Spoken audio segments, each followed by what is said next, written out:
नाय जान का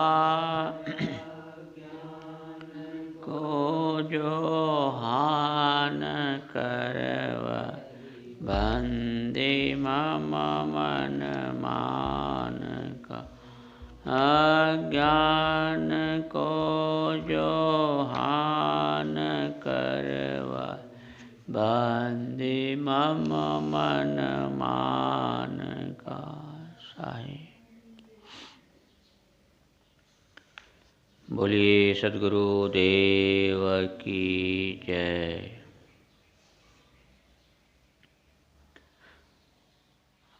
सद्गुण शतक के अंतर्गत आज विवेक लक्षण पर चर्चा करेंगे।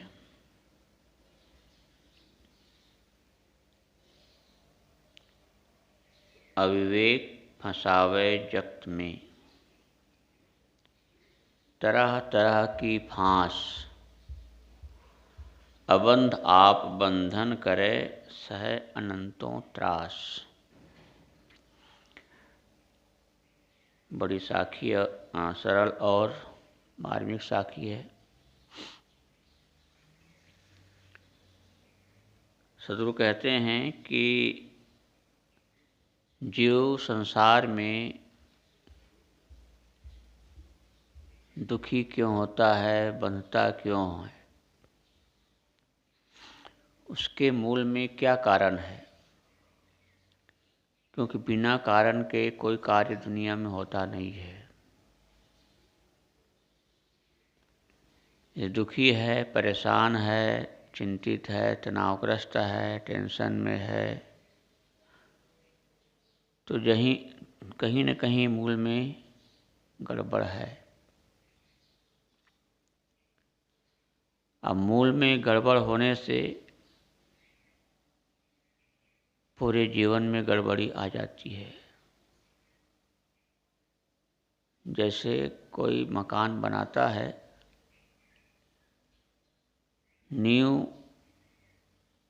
उठाते समय यदि ईंट सही नहीं रखी गई, टेढ़ी हो गई, तो वो टेढ़ी टेढ़ी दीवार चलती चली जाती है, क्योंकि नीचे खराबी, मूल में खराबी है।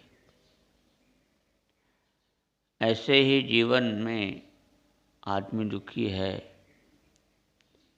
तो उसके पीछे कोई कारण होगा। यह नहीं हो सकता कारण अच्छा हो और कार्य गड़बड़ हो, ऐसा नहीं होता है। सद्गुरु कहते हैं अविवेक फंसावे जगत में, तरह तरह की फांस, तरह तरह अनेकों प्रकार का बंधन। के पीछे क्या है? मनुष्य का अज्ञान उसे अनेक बंधनों में बांधता है। अबंध आप बंधन करे सहे अनंतो त्रास। अबंध बंधन रहित, मुक्त, स्वतंत्र, वो बंधन करता है, बंधन में पड़ता है। तो अबंध कौन है? ये जीव, ये आत्मा, ये चेतन मूलतः अबंध है, बंधन रहित। जीव के शुद्ध स्वरूप में कोई बंधन नहीं है। धीरे धीरे जैसे जैसे वो दुनिया के साहचर्य में, संग में आता जाता है, वैसे वैसे वो बंधन बनाता जाता है, बनता जाता है। साहब ने जो विचक साखी में कहा, जहिया जन मुक्ता हता, तहिया हता न कोय। छठी तुम्हारी यहाँ जगह तो कहाँ चला भिगोए।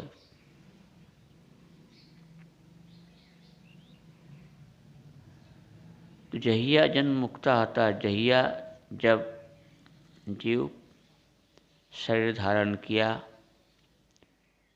तो उसके पास व्यवस्थाकृत कोई बंधन नहीं था, कोई बंधन नहीं था। एक बच्चा कितना साफ पाक मासूम होता है, निर्मल होता है, कोई मल नहीं होता उसके अंदर।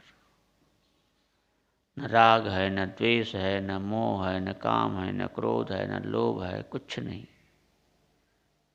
एकदम साफ पाक।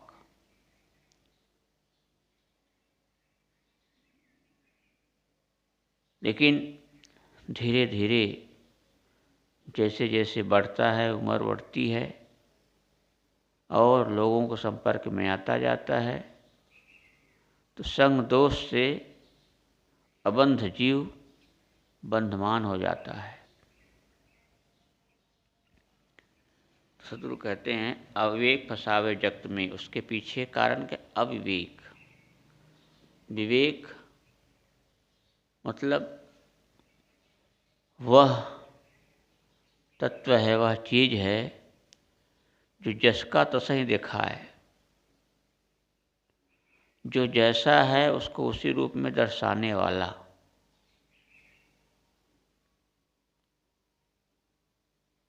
आकर्षण कहाँ होता है?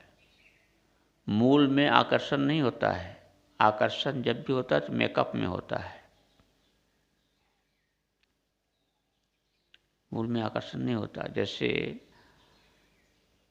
कोई चीज़ है, चावल है, दाल है, आटा है, पत्थर है खदान से निकला हुआ, इसमें कौन उतना आकर्षित होता है? लेकिन जब उसे गढ़ा जाता है, उसको परिमार्जित किया जाता है, साफ किया जाता है, चावल से जब भात बनता है बढ़िया सुंदर लगता है, रोटी बनती है अच्छी लगती है, पूड़ी बनती है अच्छी लगती है। इसलिए किसी ने कहा खिला हुआ फूल अच्छा लगता है, खिली हुई पूड़ी अच्छी लगती है, खिला हुआ चावल अच्छा लगता है, ऐसे खिला हुआ मन अच्छा लगता है। और मन खिला हुआ तब होता है जब वो कहीं बंधमान नहीं होता है, प्रसन्न होता है। तो विवेक है एक्सरा मशीन की जैसा,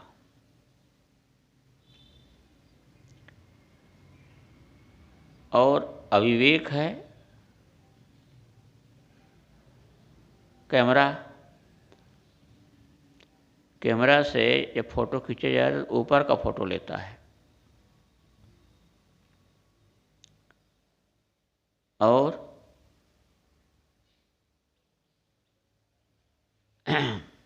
एक्सरा मशीन अंदर की मशीन लेता है, अंदर का फोटो। इसलिए एक लेखक ने लिखा है इसको विवेक और अविवेक का उदाहरण देते हुए कि जैसे एक कुत्ता होता है और एक सिंह होता है। कुत्ता को जब हम किसी चीज़ से मारते हैं तो कुत्ता की निगाह उस चीज़ पर होती जिससे उसको मारा जा रहा है, लेकिन सिंह की नज़र उस चीज़ पर नहीं होती है। सिंह की नज़र उस पर होता है जहाँ से वो वस्तु निकल रही है, उस पर उसकी निगाह होती है, उस पर उसका फोकस होता है। ये पत्थर कहाँ से आया, ये गोली कहाँ से आई। ऐसे ही सदगुरु कहते हैं कि जीव संसार में अकेला आता है और अंत में अकेला जाता है, परंतु वह थोड़े समय के लिए बीच में इतना प्रपंच बढ़ा लेता है कि उसी में दिन रात उलझा रहता है। विवेक और त्याग की शक्ति न होने से वह पदे पदे बंधनों का जाल रचता रहता है। ये बीच का झमेला, जन्म और मृत्यु में आदमी अकेला होता है, अकेला पैदा होता है, जाना है अकेला, तो झमेला कौन है काम का? तो जब जीव आता है संसार में अकेला आता है, कोई लाव लश्कर लेकर नहीं आता है कि कोई बड़ी भीड़ हो। हाँ, कभी कभी ये सुनने में आता है कि एक साथ दो दो तीन तीन बच्चे पैदा हो गए, जुड़वा। आजकल ऐसी घटनाएं समाचार देखने सुनने को मिलता है। जाता है तो भी अकेला ही जाता है। तो बीच का जो पीरियड होता है, बीच का समय होता है, यही खतरनाक मोड़ का समय होता है। यहीं आदमी बनता है। क्योंकि जब बच्चा जन्म लिया तो कोई ना रिश्ते हैं, ना नाते हैं, ना कोई संबंधी है। जैसे जैसे वो जुड़ता जाता है तो बच्चा का माँ हुआ, पिता हुआ, नाना, चाचा, दादा, काका, फूफा, फूफी, भाई, बहन, और रिश्ते पे रिश्ते, रिश्ते पे रिश्ते, इसी संबंध में वो बनता चला जाता है। और इतना प्रगाढ़ संबंध जब हो जाता है तो आदमी तो यहाँ है और संबंधी कहीं 1000 कोस दूर पर है, जिससे लगाव है, प्यार है। तो उसे थोड़ी सी पीड़ा होती, दर्द होता है, तो यहाँ जो बैठा 1000 कोस दूरी पर उसको भी पीड़ा होने लगती, उसको भी दर्द होने लगता है। क्योंकि मोह हो गया, बंधन हो गया।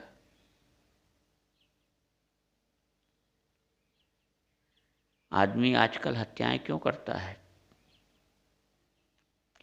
इसी अहंकार के कारण या इसी लिब्डो के कारण, इसी मोह कारण। मोह सकल व्याधिन कर मूला, तहि ते पुन उपजे बहुसूला। यहीं से बंधन शुरू होता है, यहीं से पीड़ा शुरू होती है। और जितने व्यसन है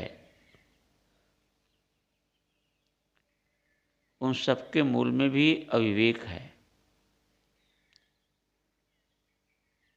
यदि विवेक करेगा आदमी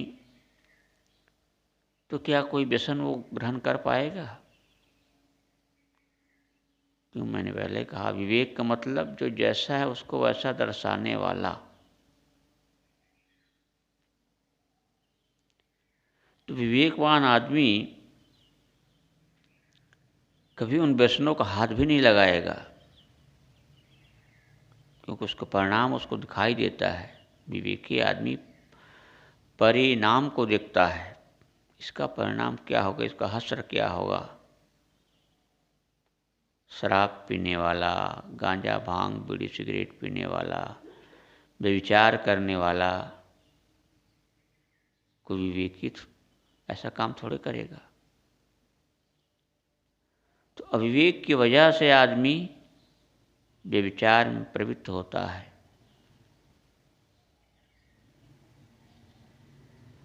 सदगुरु कहते हैं विवेक और त्याग की शक्ति न होने से वह पदे पदे बंधनों का जाल रचता रहता है।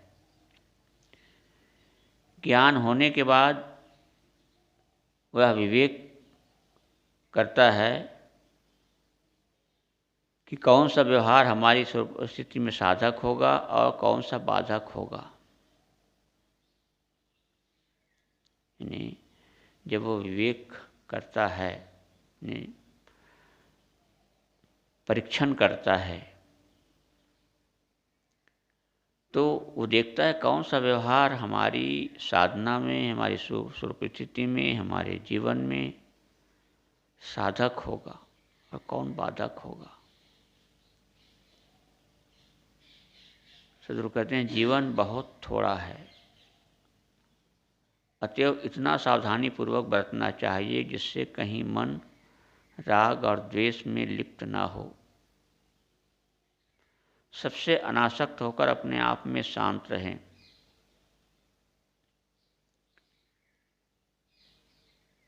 गुरुदेव ने कहीं लिखा है कि फूटी आँखी जगत की,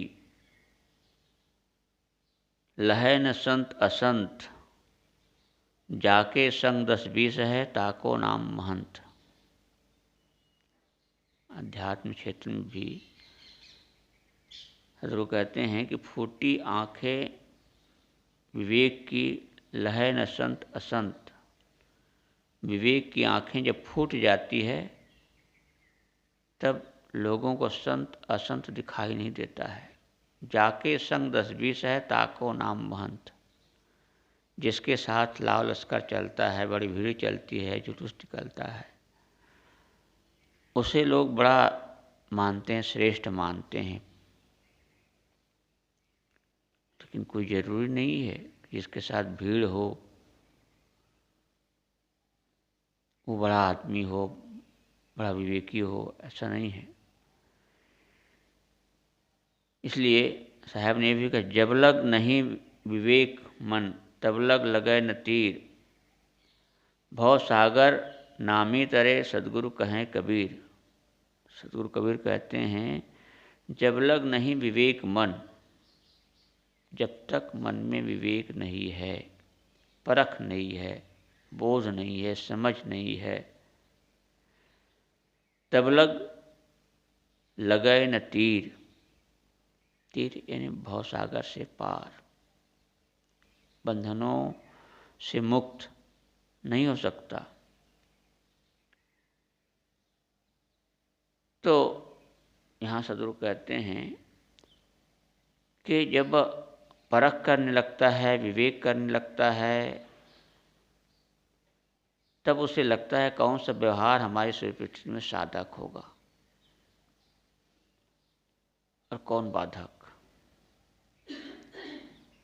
साधु हो या गृहस्थ कोई, जेहि में ऐसी बुद्धि, सो सभी अविवेक है भूल आपनी शुद्धि। सदगुरु कहते हैं, साधु हो या गृहस्थ कोई, जेहि में ऐसी बुद्धि, कौन सी बुद्धि? यहाँ साहब कहते हैं, वह बंधन और मोक्ष तथा स्वतंत्रता पवित्रता का निर्णय नहीं कर पाती। वो चाहे साधु हो या गृहस्थ हो, केवल कपड़ा बदल लेने से कोई साधु नहीं होता।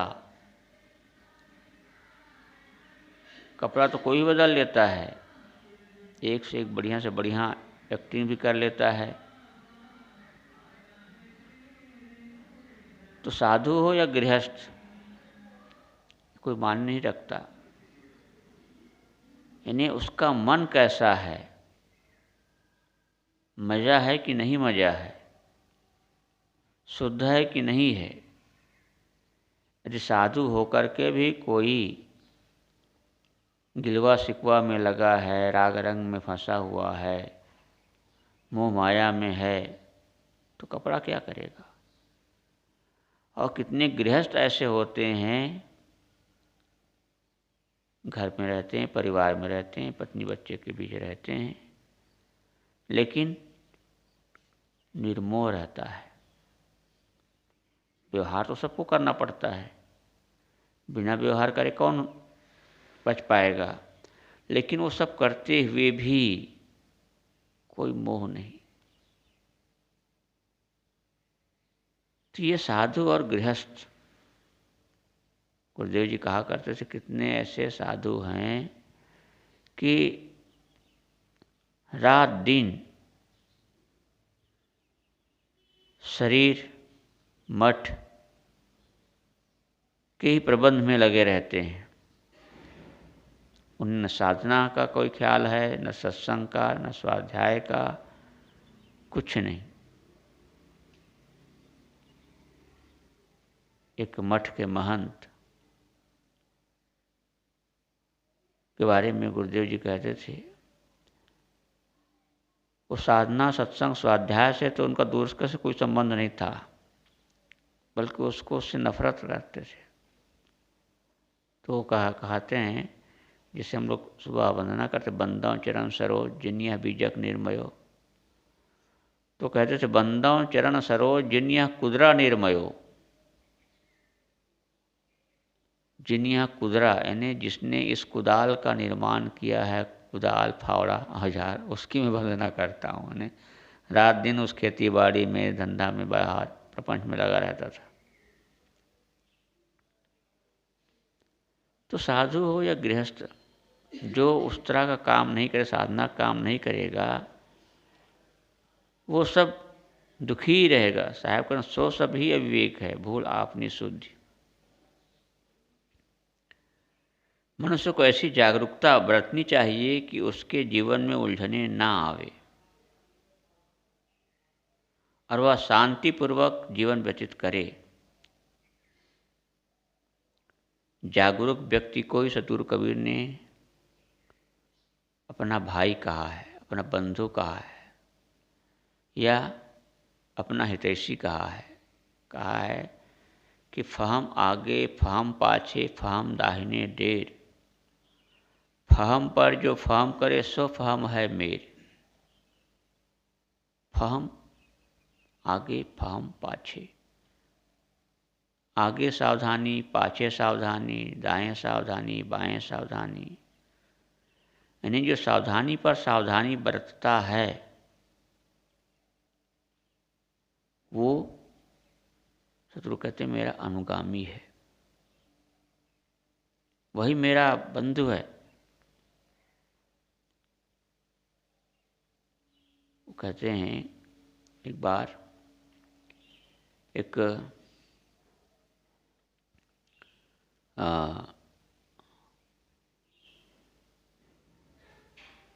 साधक, या कहना चाहिए एक व्यक्ति ने एक राजा से पूछा कि आप इतने जवान हैं, यंग हैं, सुंदर हैं, हष्टपुष्ट हैं, क्या आपके मन में काम प्रकट नहीं होता?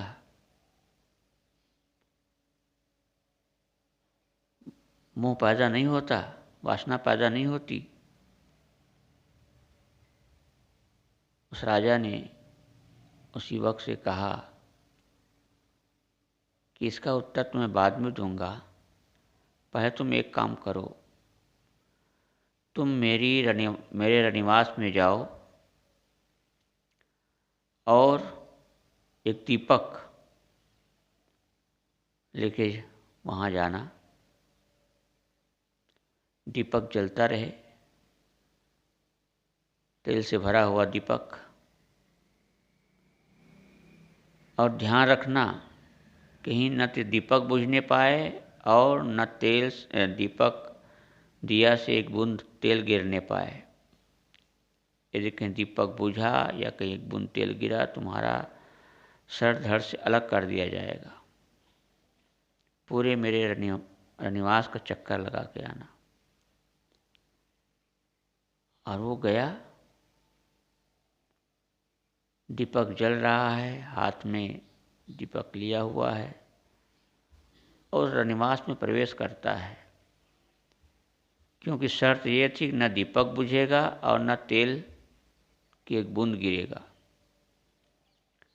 अब उसकी निगाह बराबर उस पर, कहीं हवा के झोंके से दीपक बुझ न जाए, कहीं थोड़ी सी असावधानी से तेल गिर न जाए। तो रनिवास में तो घुमा, लेकिन किसी भी रानी पर उसकी नज़र नहीं पड़ी। उसकी नज़र सदैव उस दीपक और उस तेल पर था कि कहीं दीपक बुझने न पाए, तेल गिरने न पाए। जब लौट के आया राजा के पास, तो राजा ने पूछा, ये बताओ तुम रनिवास में गए, तुम्हें क्या दिखाई दिया? तुमने किसी रानी को देखा? कौन सुंदर थी, कौन नहीं थी? ने कहा, हुजूर, रानियों को देखने का तो प्रश्न नहीं उठता, मेरी निगाह तो सिर्फ इस दीपक की ज्योति और तेल पर था, कहीं बुझ जाए या कहीं चू जाए तो मेरा सर से धड़ से सर अलग हो जाएगा। मेरी मौत दिखाई दे रही थी वहाँ। तो राजा ने कहा, मैं भी ऐसे ही रहता हूँ। तो जो आदमी अंतदशा को देखता है वो भला कहीं किसी मोह कैसे करेगा, कहीं की आकर्षित कैसे हो पाएगा? इसलिए सदगुरु कहते हैं साधु मनुष्य को चाहिए कि ऐसी जागरूकता बरतनी चाहिए कि उसके जीवन में उलझने ना आए और शांतिपूर्वक जीवन व्यतीत करे।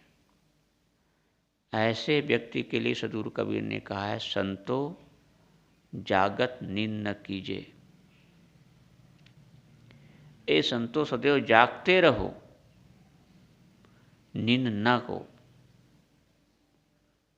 यहाँ केवल संतों को ही संबोधन नहीं कर रहे हैं। सदगुरु कबीर के ख्याल से मानव मात्र संत हैं, क्योंकि शांति के इच्छुक सभी हैं।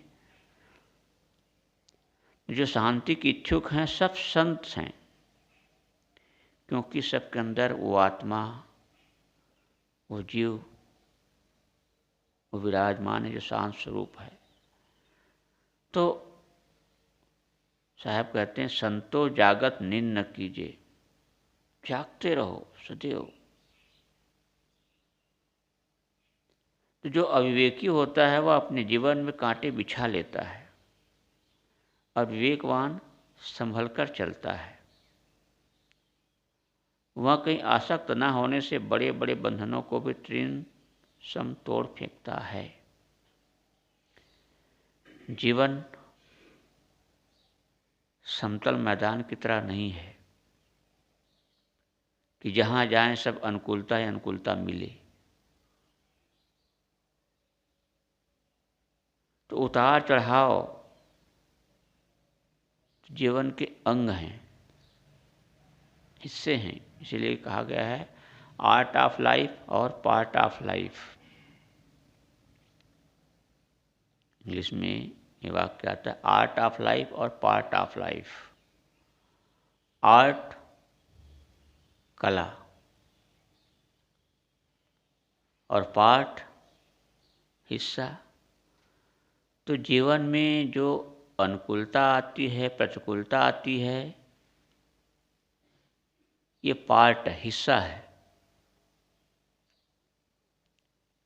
से साहब ने कहा ना, सुख दुख इस संसार में सब काहू को होए, ज्ञानी काटे ज्ञान से मूर्ख काटे रोए। सुख और दुख संसार में सब किसी को होता है। कितना बड़ा से बड़ा ज्ञानी हो, साधक हो, क्या उसके जीवन प्रतिकूलताएं नहीं आती है? तन का रोग होता है और ऊपर से लोग उल्टा सीधा कहने वाले भी होते हैं। तो सारे झमेला तो उसके जीवन में भी आता है, लेकिन उससे वो, जैसे गुरुदेव जी उदाहरण देते हैं कि आदमी कहीं कोई जा रहा है और किसी ने कुछ उल्टा पलटा बोल दिया, गाली दे दिया, अभद्र व्यवहार किया, तो उसे किस रूप में समझते हैं? जैसे कोई पागल। पागल आदमी के मुख से कब क्या निकल जाए कोई ठिकाना नहीं है। तो पागल आदमी को कोई गाली नहीं देता है, कोई उससे उलझता नहीं, क्यों? जानते ही इसका दिमाग खराब है, पागल है। ऐसे ही समझते हैं कि जिनके द्वारा ऐसा व्यवहार हो रहा है, समझ लो पागल है। तो वो संभल के चलता है, उससे उलझता नहीं है। और जो अविवेकी होता है वो उलझता है। क्यों? क्यों? उनके ईगो को ठोस लगती है, अहंकार को ठेस लगती है, और वहीं से बंधन शुरू हो जाता है। साहब कहते हैं वह कहीं आसक्त ना होने से बड़े बड़े बंधनों को तीन समान तोड़ फेंकता है। ये है आर्ट, कला।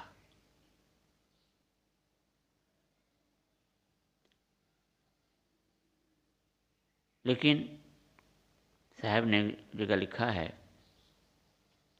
कि किस किस तरह के लोग समाज में हुआ करते हैं। एक साखी में बात आई है कि गुरु पशु, नर पशु, नारी पशु। गुरु पशु, नर पशु, नारी पशु और वेद पशु संसार, मानुष ताको जानिए जाके विवेक विचार। साहब कहते हैं अक्सर लोग गुरु पशु होते हैं।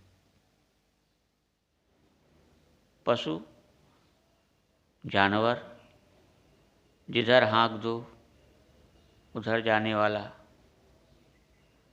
तो गुरु पशु वे लोग होते हैं जो जैसा गुरु ने कह दिया या शास्त्र में लिखा है, तो कहते हैं हमारे गुरु इतने बड़े हैं, इतने पहुँचे हुए हैं, इतने ज्ञानी हैं, भला उन्होंने जो कहा वो गलत कैसे कहेगा। तो आँख मूंद करके उनकी बातों को वो मानते हैं, विवेक नहीं करते, विचार नहीं करते, मानते चले जाते हैं। और एक होता है नर पशु और नारी पशु। वेद पशु संसार, वेद शास्त्र, हमारे शास्त्रों में ऐसा लिखा है, हमारी किताब में ऐसे लिखा है। यहाँ सदगुरु कहते हैं विवेकवान बने, साधु साधु सभी बड़े अपनी अपनी ठौर, शब्द विवेकी पारखी ते माथे के मोर। गुरुदेव जी कहते थे कि जब भी मैं किसी संत को देखता हूँ, किसी भी वस्त्र में हो, तो मेरे मन में उसके प्रति श्रद्धा जगती थी, आदर का भाव होता था। लेकिन उन सबसे ज़्यादा कौन है? जो शब्द विवेकी पारखी, विवेकी, विवेकवान, वो पूजनीय है। साहब ने देखा बिन विवेक भटकत फिरे पकड़ शब्द की छाएं। आदमी बिना विवेक के शब्दों की छाया पकड़ करके भटकता रहता है। इसलिए जही जही निर्णय के गहे हान न लागय कोय, सिद्धांत हो या रहस्य में वही यथार्थ होय। सदगुरु कहते हैं कि जही निर्णय के गहे हान लागय को, यथार्थ निर्णय की बातें वही है जिनके ग्रहण करने से सिद्धांत और आचरण में किसी प्रकार की हानि न हो। यानी जही निर्णय के गहे, जिस निर्णय की बातें ग्रहण करने से सिद्धांत और आचरण में हानि न हो, यानी भटकाव न हो, वही यथार्थ निर्णय है। सारे निर्णयों के अंत में जो सिद्ध होता है उसे कहते हैं सिद्धांत। वस्तुतः स्वस्वरूप के गुण लक्षणों का यथार्थ निर्धारण ही सिद्धांत है। बहुत जन्म नर देह को सुकृत का फल ये, मिले विवेक यथार्थ जब तभी सब दुखे। सदगुरु कहते हैं बहुत जन्म नर देह को सुकृत का फल ये, यथार्थ विवेक की प्राप्ति होना मानो अनेक नरजन्मों के शुभ कर्मों का परिणाम है। इसीलिए ये कहा गया है कि बड़े भाग मानुष तन पावा, सुर दुर्लभ सद्ग्रंथन गावा।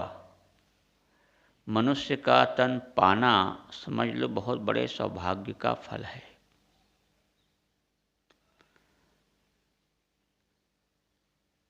84 लाख खानी माना जाता है। तो उन 84 लाख खानियों में से एक खानी है मानव, मनुष्य खानी। तो उनमें से गुजरते गुजरते जीव आता है, सौभाग्य का तो है। जैसे कहीं कोई वैकेंसी निकलती है तो उस वैकेंसी में थोड़े पद होते हैं, लेकिन उस थोड़े पद के लिए लाखों विद्यार्थी परीक्षा में बैठते हैं लाखों, 1-2 हज़ार लाखों विद्यार्थी बैठते हैं। उसमें से कुछ ही लोगों का सिलेक्शन होता है। तो जिनका सिलेक्शन हुआ वो सौभाग्यशाली ही तो है, क्योंकि लाखों लोगों में केवल वही चुने गए ना। तो ऐसे ही 84 लाख खानियों में से जो जीव मनुष्य खानी में आता है वो बड़े सौभाग्य का ही फल है। और ऐसे सौभाग्य खानी में आकर के भी आदमी गफलत करे, मोह करे,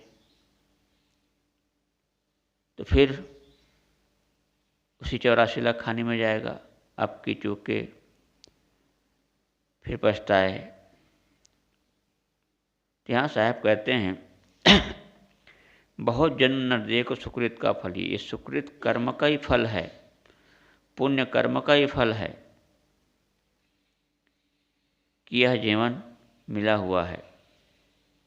इसलिए किसी ने कहा है, सच पूछो दुनिया में तो फकत रोना ही रोना है, जिसे लोग जिंदगी कहते हैं वो कांटों का बिछौना है। सच पूछो जिंदगी में फकत रोना ही रोना है, जिसे लोग जिंदगी कहते हैं वो फकत कांटों का बिछौना है। कितना क्यों अविवेक के कारण पूरा जीवन कांटों का बिछौना जैसा लगता है। इसीलिए लेखक ने लिखा है, 2 दिन की जिंदगी में न इतना उछल के चल, 2 दिन की जिंदगी में न इतना उछल के चल, दुनिया है चल विचल जरा संभल के चल। थोड़ा समय, कब आँख मूंद जाए, जाने का नंबर आ जाए, कुछ पता नहीं। इसलिए कहते हैं 2 दिन की जिंदगी में इतना उछल के मत चलो, प्रमाद मत करो, अहंकार मत करो, मोह की नींद में मत पड़े रहो। दुनिया है चल विचल जरा संभल के चलो। आदमी का व्यवहार बताता है कि कितना वो विवेकवान है, कितना अविवेकी है, उसका स्वभाव कैसा है, संस्कार कैसा है, जीवन कैसा है, ये उनका व्यवहार बताता है। किसी ने कहा है, किसी भी क्लास में ये कभी नहीं पढ़ाया जाता कि कैसे बोलना चाहिए, जीवन कैसे जीना चाहिए, कैसे बोलना चाहिए, नहीं बताया जाता। लेकिन आदमी का व्यवहार ये बता देता है कि वो किस क्लास में है। बहुत महत्वपूर्ण बात है। लेखक लिखता है कि किसी भी विद्यालय में ये नहीं पढ़ाया जाता कि कैसे बोलना चाहिए, कैसे व्यवहार करना चाहिए, लेकिन उसकी बोली, उसका व्यवहार ये बता देता है कि वो किस क्लास में है, यानी उसका जीवन का स्तर कैसा है। इसलिए साहब कहते हैं, बहुत फूक फूक करके जीवन जीना चाहिए, बहुत जन्म नर देखो सुकृत का फल ये सौभाग्य हर व्यक्ति को समझना चाहिए कि चांस मिला है, मौका मिला है, इसलिए इस मौका को खोने ना, खोए ना, जाने ना दे। मिले मिले विवेक यथार्थ जब, तभी सब दुख खे। जब यथार्थ विवेक प्राप्त हो जाता है तो सारे दुखों का अंत हो जाता है। निर्णय सत्यासत्य को साधन कहत विवेक। सदगुरु कहते हैं, निर्णय सत्य सत्य को साधन कहत विवेक। जो व्यक्ति सत्य असत का निर्णय करके और असत को छोड़कर सत स्वरूप में स्थित होने का अभ्यास करता है, इसी का नाम विवेक है, और ऐसे आदमी को ही विवेकी कहा जाता है। साहब कहते हैं सत असत का निर्णय करके असत को छोड़कर सत स्वरूप में स्थित होने का अभ्यास जो करता है,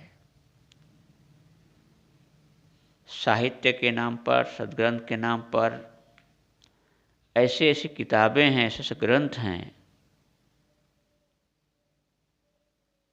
जिसमें विवेक न किया जाए, विचार न किया जाए, तो भटकने के सिवा और कोई रास्ता नहीं होता है। इसलिए गुरुदेव जी कहते थे साधकों को चाहिए कि संस्कृत साहित्य से बच के रहे। इसका मतलब ये नहीं संस्कृत साहित्य में सब ऐसे लैला मजनू की कहानियाँ रखी होती है, उल्लू जुल्लू की बातें होती, ऐसा नहीं है। ये बहुत कुछ ऐसी बातें होती है जो भटकाने वाले, अश्लील चित्रण बहुत पुराने उसमें मिलता है। तो किताबें, साहित्य, सद्ग्रंथ पढ़ना चाहिए, लेकिन उसमें अपना विवेक रख करके। इसलिए किसी ने बड़ा अच्छा कहा है कि अगर ना हो अमल, अगर ना हो अमल तो इल्म होने से क्या फ़ायदा, किताबें लाद कर तो यूँ खच्चर निकला करते हैं। अगर ना हो अमल, इन्हें जीवन में यदि किसी सच्चाई का, विवेक का अमल नहीं है तो इल्म होने से क्या फ़ायदा, पढ़े लिखे होने से क्या फ़ायदा है। बहुत पढ़ लिया, डिग्री इकट्ठी कर ली, एक से एक डिग्रियां हैं, लेकिन आचरण खस्ता है, विवेक नहीं है, समझ नहीं है, बोध नहीं है, तो उन किताबों को लादने से क्या फ़ायदा हुआ। लेखक लिखता है कि किताबें लाद कर त्यों खच्चर निकला करता है। खच्चर, गधा, कितनी किताबों का बोझ लेकर के वो निकलता है, लेकिन क्या किताबों का असर उस पर होता है? नहीं होता। सदगुरु कहते हैं विवेक करो, किताबों में लिखी बातें हैं तो सब सच नहीं हो जाती है। बीजक में सदगुरु कबीर ने कहा है अंध सुदर्पण वेद पुराना, दरबी कहा महारस जाना। अंध सुदर्पण वेद पुराना, जैसे करछुली कढ़ाई में घूमती है, हलवा हो या और सब्जी हो, जिस में चलाते हैं करछुली को, तो करछुली को उस हलवा का ना स्वाद का पता चलता है, ना सब्जी का, घूमती है। ऐसे ही जो अंधे होते हैं उसके लिए दर्पण, वेद पुराण दर्पण के समान बेकार है। दर्पण के सामने अंधा खड़ा होगा तो क्या दिखेगा उसमें? कोई दिखाई देगा? तो ऐसे अविवेकियों के लिए होता है। जो विवेक नहीं करता, बस मैंने अभी कहा कि वेद पशु ऐसे ही होते हैं कि हमारे धर्मशास्त्रों में लिखा है, वो गलत कैसे हो सकता है। जिसे कहा जाता है राजा सगर कि 60,000 बच्चे एक साथ पैदा हुए। आमतौर पर आदमी कोई कहे कि किसी स्त्री को 10 बच्चा पैदा हुए, कोई मानने को तैयार नहीं होगा। उसको बेवकूफ़ कहा जाएगा, पागल कहा जाएगा, नासमझ कहा जाएगा। भला ऐसा कैसे हो सकता है? एक स्त्री को 10 बच्चे कैसे पैदा होंगे? लेकिन ये शास्त्र में लिखा है कि राजा सगर की पत्नी को 60,000 बच्चे एक साथ पैदा होते हुए, तो कहेंगे बोलो वृंदावन बिहारी लाल की जय। क्यों शास्त्र में लिखा है, भला झूठ कैसे हो सकता है? भगवान की किताब में लिखा है। ऐसे ही जोजन एक मूँछ रही ठाना कहते हैं रावण, उसमें लिखा गया है रामायण में। एक योजन तक उसकी मूँछें खड़ी, 7 योजन तक वर्ण न जाई। 7 योजन, एक योजन में 1200 किलोमीटर, एक योजन 12 किलोमीटर, तो 1200 किलोमीटर यहाँ से समझ लो बड़ौदा इतनी दूर उनका शरीर, अब 12 किलोमीटर इधर मूंछ है, 12 किलोमीटर इधर मूंछ। भला कौन ना इसे बाल बनाएगा, लेकिन कहीं नहीं, बात सही है। इस पर विवेक नहीं करता आदमी, विचार नहीं करता, बस सदबचन महाराज गुरु जी वो उदाहरण देते थे कि ऐसे ही एक कथा में, सत्संग में आदमी बैठा, अब एक प्रसंग चलता था, तो कहें सदबचन महाराज, सदबचन महाराज। महात्मा ने सोचा कि आदमी सचमुच में सुनता है कि बस सदबचन सदबचन महाराज कहता है। उसने कहा भगत जी, हाँ सदबचन महाराज, कि एक शहर था, कहा सदबचन महाराज, वहाँ एक व्यापारी के यहाँ गुड़ की चक्की रखी हुई थी, कहा सदबचन महाराज। तो उस गुड़ की चक्की में एक एक मक्खी बैठी, कहा सदबचन महाराज, और एक एक चक्की को लेकर के उड़ती चली गई, कहा सदबचन महाराज। कहा तब तो हो गया, एक छोटी सी मक्खी वाला गुड़ की चक्की लेकर कैसे उड़ पाएगी? तो ये बिना विवेक। ऐसे ही कहते एक महात्मा कथा कह रहा था और मुंह में पान खाए बस गलगल गलाते हुए कथा कह रहा था, रामायण की कथा हो रही थी। तो इधर कथा कहता जाता, और जब कथा कहेगा मुंह में पान भरा रहेगा, छींट तो निकलेगी, तो छींटें निकलती जाती थी, कागज पन्ने लाल लाल हो जाते थे। तो कहता था कि संत महात्मा के मुख से जो भी निकलता है समझ लो गंगा है, गंगा पवित्र है, उस पर कोई टीका टिप्पणी नहीं करनी चाहिए। भक्तों ने सोचा वाह कितनी अच्छी बात है, सचमुच संतों के मुख से जो बात निकलती है बहुत गंगा है, निर्मल है, पवित्र है।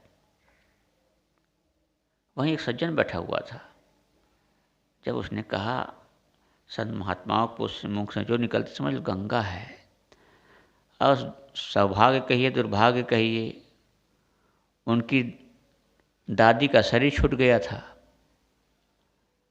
उनका दाह क्रिया संस्कार किए थे, तो उनकी भावना थी कि मेरा शरीर छूटे तो मेरी अस्थि को गंगा में प्रवाहित कर देना।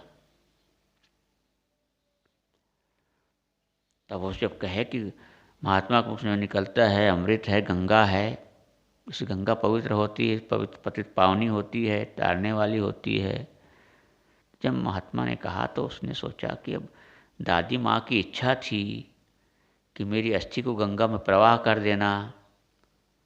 सोचे जब यहीं गंगा आए है तब गंगा में जाने की क्या ज़रूरत है। तो एक पुड़िया में दूसरे दिन पुड़िया बना के ले गया था। पुड़िया में जब कथा समाप्त हुई तो उसने उस पुड़िया को महात्मा को भेंट किया। कहा ये क्या है? कि महाराज प्रसाद है, प्रसाद।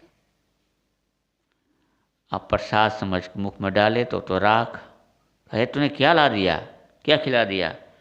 कहा महाराज सच सच बताऊं, कल मैं आपका सत्संग सुना, बड़ा अच्छा लगा, बड़ा खुश हो गया।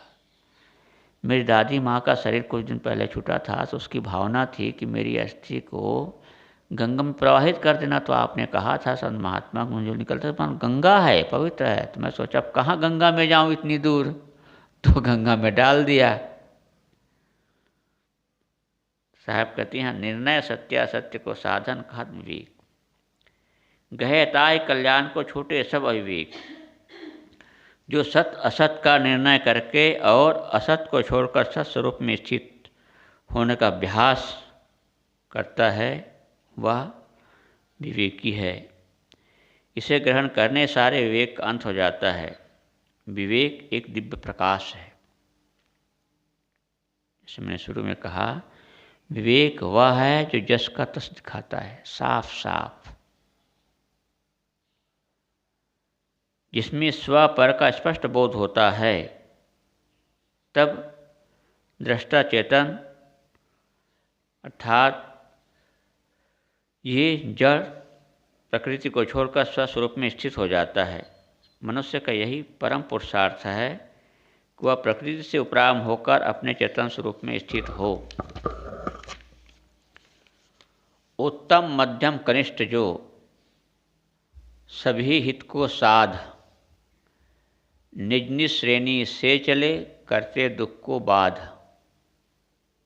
सदगुरु कहते हैं उत्तम मध्यम कनिष्ठ जो समाज में हर तरह के लोग होते हैं। कोई दिव्य संस्कारी होते हैं, प्रारंभ से बचपना से कुशाग्र बुद्धि के होते हैं, मेधावी होते हैं, कोई मध्यम होते हैं और कोई कनिष्ठ सामान्य साधक। कितना भी करो तो बात उतनी समझ में नहीं आती, धीरे धीरे बात समझ में आती है।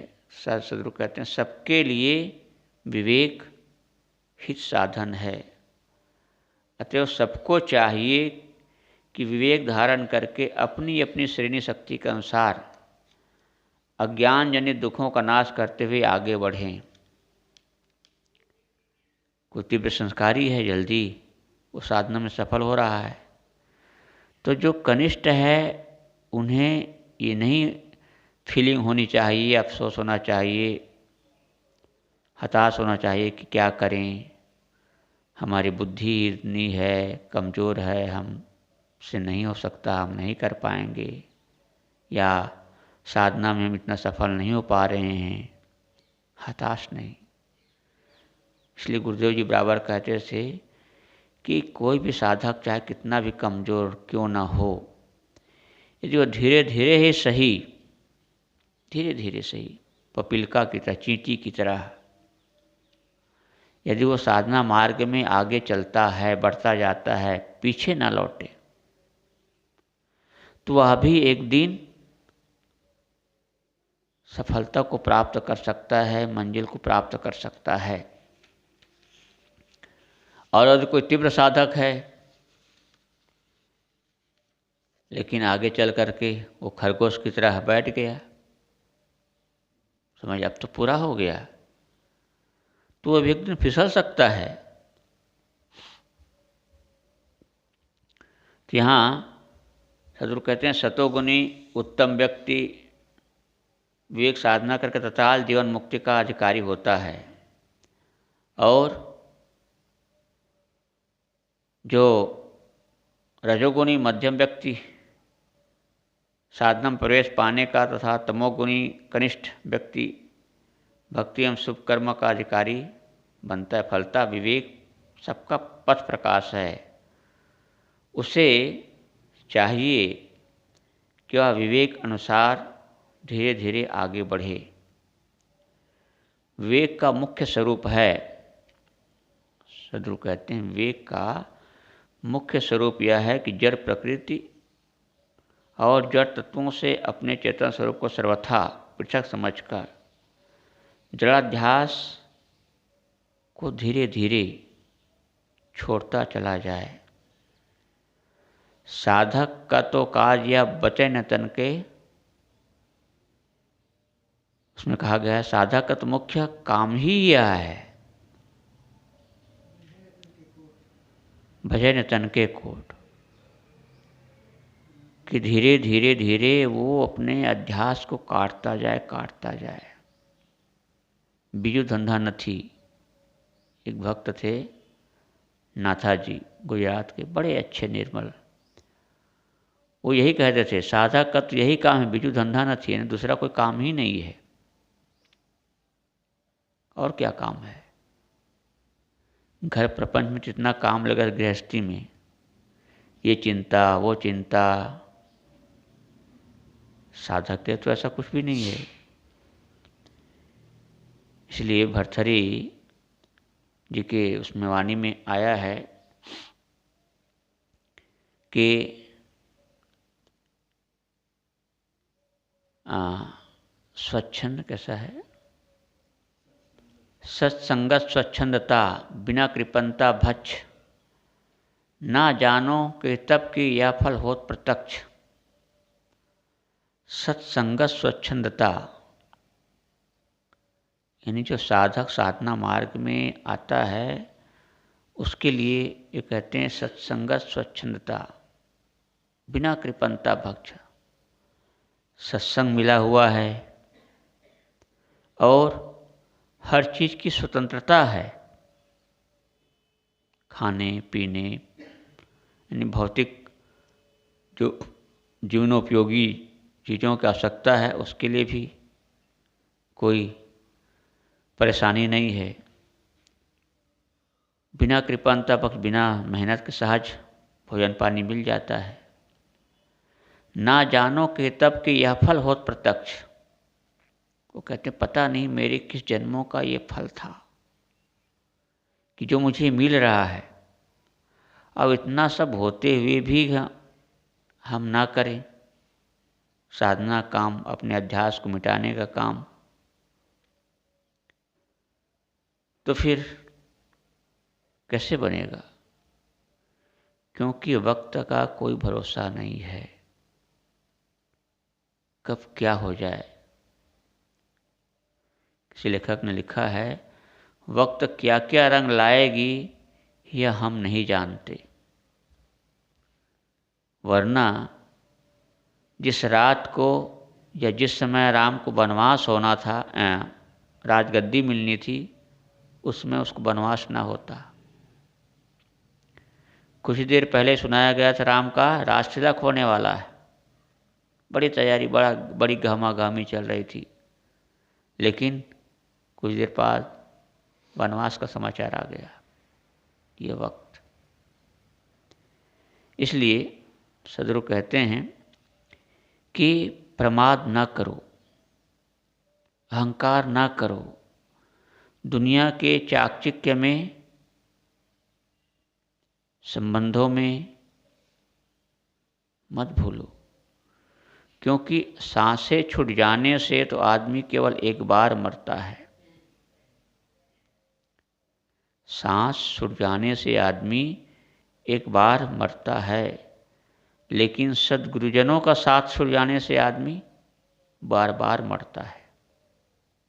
इन अच्छे पुरुषों का साथ, सानिध्य, सद्गुरुजनों का यदि साथ छूट जाता है तो आदमी बार बार मरता है। क्योंकि संसार बड़े मतलबी, बड़े गर्जी हैं। अपने मतलब के स्वार्थ साधने के लिए आदमी आगे पीछे होता है।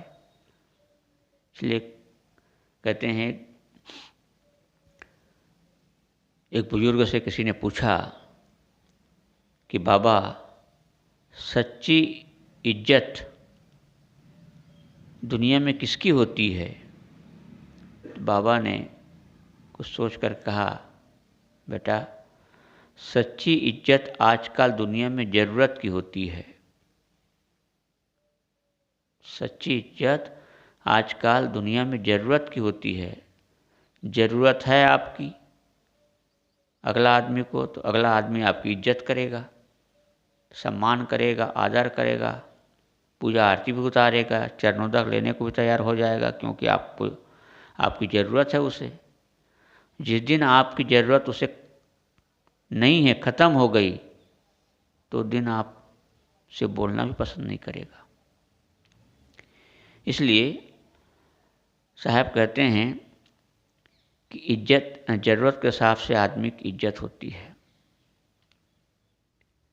तो